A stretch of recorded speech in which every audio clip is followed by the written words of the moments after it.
I did not mention that he took me for the ritual. In your dream or now? In the physical. Ah. He took me. That's the first time I saw Day. Since that day, I've not crossed Day. I've not gone to Day. It was on a Sunday morning. He also said I should stop going to church. That was the first day I laughed in the house. He said, in fact, I should stop going to church. I looked at him and began to laugh. That day I laughed and fell on the floor. I kept laughing. He was so surprised. Me. A man that was a gentleman when you saw him. I need to recount this. You met a man who portrayed himself like a perfect gentleman. Christian too. And a Christian. Serving in church. 4 months of being married to him. Yeah. You discovered that he was paying dowry. Oh, sorry, or paying dowry. Your dowry. All right. You discovered that he was smoking weed. And he was sniffing white substance, which you didn't know the name till now. He was taking Jack's, Daniel. And then, top of it all, he beat you. Yeah. And then he pours libation. Libation is when you break cola nuts like this. In the sitting room. You pour the kai. Like it's kai. Whether it's Jack Daniels or whatever, it's kai. You will pour it. You sit on the floor in the sitting room and break the cola nut and be pouring it at what he said. And then he'll give me cola nut. I should go eat. I will go to the window and throw it. Which one is cola nut? And now he asked you to stop going to church. I said I should stop going to church. That day I started laughing. You should know what not to ask me. You can be doing every other thing, but you should know where to draw the line. By not going to church, by not praying, by not serving God, that is where you draw the line. The culture in Africa, there's an unwritten culture around the girl child in Africa that is in such a way that it is almost believed that a woman is a nobody until she's married. That is the thing. Such that amazing ladies who have invested so much into their lives hang around fools will now make them a shadow of themselves. Exactly. I mean, this is a very serious. And then the day he said I won't go to church again. Honestly, I started laughing. And you still went to church? Of course. Me not go to church. And what did he do? He didn't do jack. Maybe he was still planning after he used me for ritual and I was useless in his eyes. So he took you to where they wanted to use you for ritual. When we got to a place, I said, where is this place? On Sunday morning.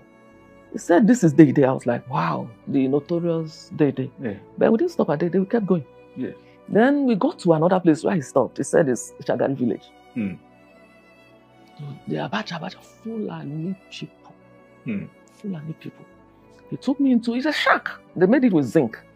Took me into the place. They have settee. One long settee there. If you see that seat there, it's sunken, Like a football field for bedbugs. Like people are always sitting on it. They put me, I sat down.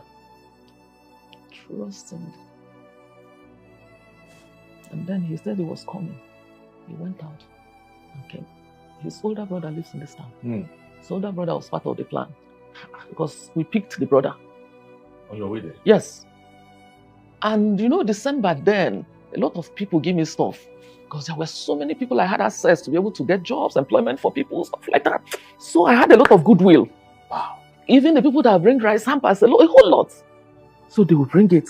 So we took some on the way because we were going to stop over at the brother's place. But when we dumped those stuff at the brother's place, the brother joined us. So we got to the place, they call it Shagari village. They put me in the shack. I sat there, BB touch, at the time of Blackberry. Touch. I was busy pinging. That's what we used to call it then. Yes, pinging, yeah. I was pinging. So he said he was coming. 2 of them left. He went out and called and came back with Fulani men. I don't understand Hausa. Meanwhile, in our house, even my late dad, everybody speaks Hausa. So they came, I don't know what, I just sat there, I greeted them and faced my pinging. I don't know what they came to do. When they finished, they left. Then the woman entered that shack. The wife of his older brother. She see dust. She trekked or whether she used bike. Till later, she came there. You know what she said to me? Do you realize that when they paid your dowry, they did not snap picture? I said, yes. She said, she asked me 3 questions. She made 3 statements. She said, do you realize that when they paid your dowry, they did not snap picture? I said, yes. She said, the first time I will see you, when you came to live in his house, you did not know that I was naked. You gave me wrappers. I said, yes. You know the wrappers I gave her? This thing they do Ashebi, somebody has burial, somebody has this.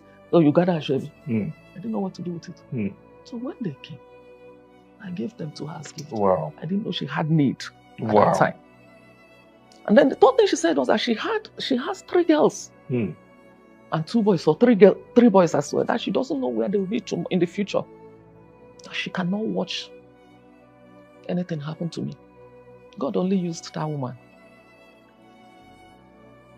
That it's better they show somebody, they say this is where you lived and this is where they buried you. I cannot forget. And that please, when they come back, they will ask me who came here. And she will say that nobody came here. She turned and left. I cannot forget. And funny enough, if I see that woman now, I won't recognize her. Yeah. God, I didn't stay long enough.